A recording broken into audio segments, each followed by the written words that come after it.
बहुत चर्चा के लिए हमारे साथ जुड़ गए हैं प्रयागराज गंगापार के एसपी धवल कुमार जायसवाल जी। धवल कुमार जी, बहुत बहुत स्वागत है आपका न्यूज़ वन इंडिया पर। Thank you so much. Dhaval Kumar ji, सबसे पहला सवाल मैं आपसे जो लूंगी वो नववर्ष को लेकर, क्योंकि नया साल आने वाला है, लोग काफी कुछ तैयारियां कर रहे हैं, तो ऐसे में आप किस तरीके से कानून को फॉलो करवाएंगे, किस तरीके से वहां पर कार्यक्रम भी आप आयोजित करवाएं और लोगों को भी कोरोना से बचाएं, किस तरीके से आप करेंगे?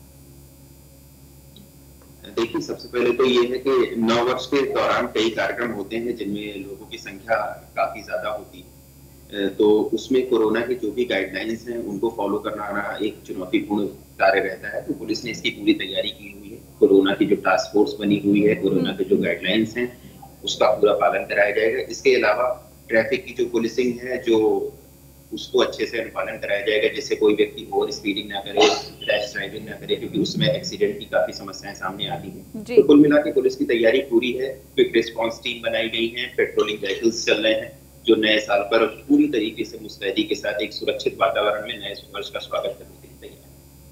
धवल कुमार जी, जैसा कि अगर हम कोरोना से रिलेटेड बात करें तो कोरोना का नया स्ट्रेन भी अब आया है, तो जिसको लेकर जनता काफी डरी हुई है, तो ऐसे में अब नए साल में लोग ये सोचेंगे कि कार्यक्रम में भाग ले या फिर अपने आप को कोरोना से बचाएं, तो अब लोगों को आप किस तरीके से और जागरूक करेंगे और क्या और गाइडलाइंस रहने वाले हैं?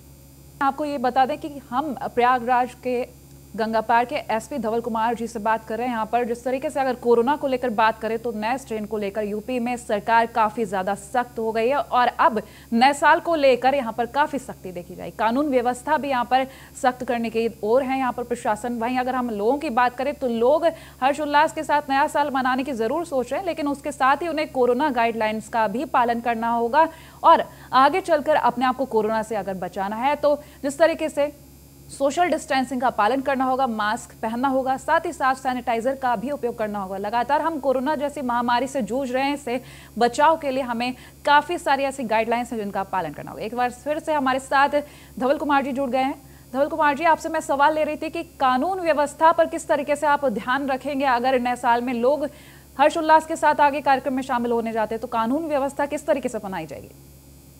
कानून व्यवस्था के लिए हमने पूरी जो अलग सारी तैयारियां कर रखी हैं। अलग अलग थाना नेतृत्व फोर्सों का गठन किया गया है, जो अलग अलग मौके पे अलग अलग जो महत्वपूर्ण स्थान है, संवेदनशील स्थान है, वहाँ पर जारी रहेगी। पेट्रोलिंग के साथ वाहनों के चेकिंग का अभियान हम जारी करते हैं, उसमें बहुत पुलिस कार्रवाई करेगी। उसके अलावा हमारी जो क्विक रिस्पॉन्स टीम है, जो मोबाइल जैसी पार्टी है, वो महत्वपूर्ण होटलों में, सार्वजनिक स्थानों में, पार्कों में जहाँ पर लोगों की भीड़ होती है, जहाँ पर लोग जाना चाहते हैं, वहां पर पुलिस पूरी तरीके से मुस्तैदी के साथ कार्यरत रहेगी। इसके अलावा हम ड्रोन कैमरों के माध्यम से भी नए वर्ष पर नजर रखेंगे। जो भी इस तरह के संदिग्ध लोग हैं जो वातावरण बिगाड़ सकते हैं, उनके खिलाफ विधिक कार्रवाई की जाएगी।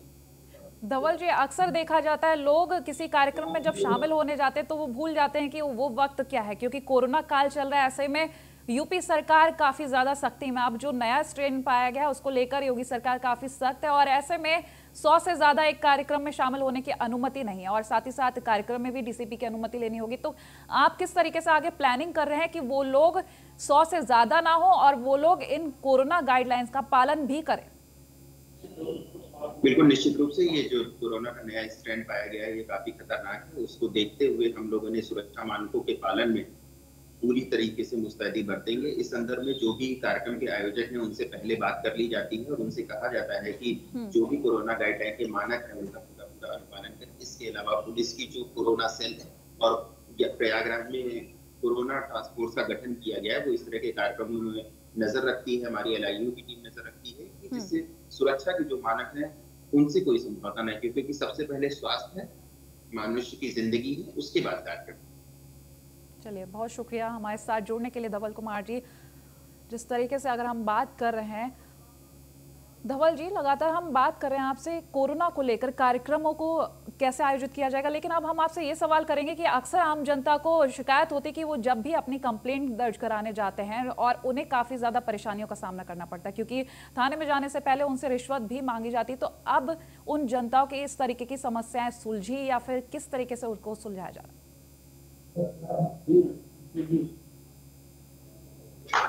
धवल जी,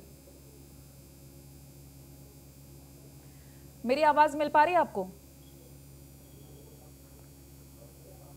तो लगातार हम बात कर रहे हैं धवल कुमार जो कि गंगापार से एसपी हैं, और लगातार हम जानकारी ले रहे हैं कि नए साल पर किस तरीके की कानून व्यवस्था रहने वाली है और क्या आगे जनता को कोरोना से किस तरीके से बचाया जाएगा, कौन से वो गाइडलाइंस हैं और किस तरीके से कोरोना से जनता को बचाया जाएगा। साथ ही साथ हम ये भी जान रहे हैं कि किस तरीके का माहौल रहेगा नए साल पर। तो कोरोना का नया स्ट्रेन वाकई में काफ़ी ज़्यादा खतरनाक है, इसको लेकर यूपी सरकार काफ़ी सख्त भी है और अलग अलग ज़िलों में प्रशासन भी सख्ती में दिख रहा है, जिसको लेकर अब किसी भी कार्यक्रम में 100 से ज़्यादा लोगों को अनुमति नहीं है शामिल होने की। अगर 100 से ज़्यादा लोग पाए जाते तो उन पर कार्रवाई करने के निर्देश दिए गए हैं। साथ ही साथ ये भी हम आपको बता दें कि नए साल पर जो भी कार्यक्रम आयोजित किया जाएगा उसके लिए डीसीपी से अनुमति लेने के निर्देश दिए गए हैं। तो यूपी सरकार काफी ज्यादा सख्त मोड में दिख रही है। नए साल पर लोग कार्यक्रम में तो शामिल होंगे लेकिन कोरोना गाइडलाइंस का पालन करते हुए इस कार्यक्रम में शामिल होते हुए नजर आएंगे। तो कोरोना को लेकर काफी ज्यादा सख्ती है और इस वक्त हम बातचीत कर रहे हैं धवल कुमार जायसवाल, प्रयागराज गंगापार के एसपी हैं, इनसे हम जानकारी ले रहे हैं। धवल कुमार जी, जैसा कि हम आपसे पूछ रहे थे कि लोगों को काफ़ी ज़्यादा परेशानी होती थी क्योंकि अक्सर ऐसा देखा जाता था प्रयागराज में कि लोग कंप्लेंट दर्ज कराने जा रहे हैं, उनको थाने से पहले ही रोक लिया जाता, रिश्वत मांगी जाती। तो अब उनकी समस्याओं का निवारण हो चुका है या फिर कुछ और भी देखा जा रहा है? निश्चित रूप से थाने के स्तर पे काफी सुधार किया गया है और पुलिस के जितने भी उच्च अधिकारी हैं, चाहे वो सीओ हो चाहे उसके ऊपर के अधिकारी हो, निरंतर थानों का भ्रमण कर रहे हैं। थाना दिवस जो महीने में 2 बार रखा जाता है, उसके अतिरिक्त भी अलग से साप्ताहिक रूप से थानों पर बैठने की परंपरा की शुरुआत की गई, जिससे जनता के साथ सीधा संवाद स्थापित किया जा सके। इसमें तहसील दिवस, थाना दिवस भी एक महत्वपूर्ण भूमिका निभा रहे हैं। इसके अलावा जो परिवहन सेल है हमारा, जन सुनवाई की जो पूरी की पूरी प्रक्रिया है, उसमें भी हमने फॉलोअप की प्रक्रिया शुरू की है कि अगर किसी व्यक्ति की कंप्लेन आ रही है तो उसमें क्या कार्रवाई हुई, उस व्यक्ति से पूछा जा रहा है कि वो अपनी कार्रवाई से सहमत है। तो इस तरह तरीके से कार्रवाई से मानसिक जनता से समाज स्थापित करने की कोशिश की जा रही है, जिससे जनता की समस्या का समाधान कर सके और हम एक क्वालिटेटिव पुलिसिंग का उदाहरण प्रस्तुत कर सके। धवल जी, लगातार हम अगर बात करें प्रयागराज की तो भूमाफियाओं का काफी बोलबाला रहा है, जहां हम अगर यूपी सरकार की बात करें तो काफी ज्यादा ध्यान दिया गया है। तो अब जनता को किस तरीके से निजात दिलाई जा रही है और भूमाफियाओं पर किस तरीके से सख्ती की जा रही है?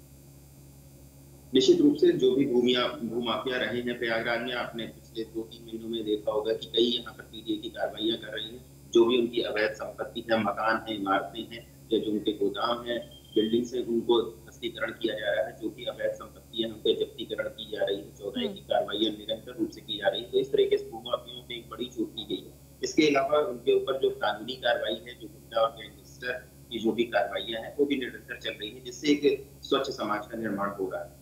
धवल जी, अगर हम कानून व्यवस्था को लेकर बात करें तो आम जनता को काफी ज्यादा परेशानी हो रही थी कोरोना काल में, क्योंकि क्राइम भी बढ़ा है और कोरोना का खतरा भी बढ़ा है। तो ऐसे में आपने लोगों को कैसे सतर्क किया और किस तरीके से आपने प्लानिंग की कि कानून व्यवस्था भी बनी रहे और लोगों में कोरोना को लेकर जागरूकता भी बनी रहे?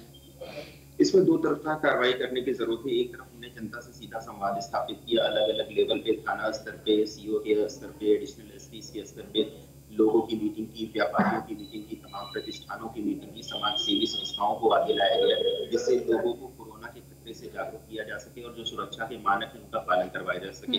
दूसरी तरफ कानून व्यवस्था का पालन करना भी एक अनिवार्य तत्व है व्यवस्था का। तो उसके लिए पुलिस हमेशा की तरीके से चाक चौबंद होके, चाहे वो चेकिंग का अभियान हो, चाहे वो माफिया के विरुद्ध कार्रवाई हो, अपराधियों के विरुद्ध कार्रवाई हो या फिर महिला संबंधी अपराध में महिलाओं को जागरूकता करने की कार्रवाई हो, जिसमें मिशन शक्ति एक महत्वपूर्ण एक भूमिका अदा कर रहा है। तो इस तमाम माध्यमों से हम समाज का सशक्तिकरण करते हुए एक तरफ अपराध भी रोकने की कोशिश कर रहे हैं और दूसरी तरफ कोरोना के जो सुरक्षा मानक है उनका पालन कराने की भी कोशिश कर रहे हैं। चलिए, बहुत शुक्रिया हमारे साथ जुड़ने के लिए धवल कुमार जायसवाल जी।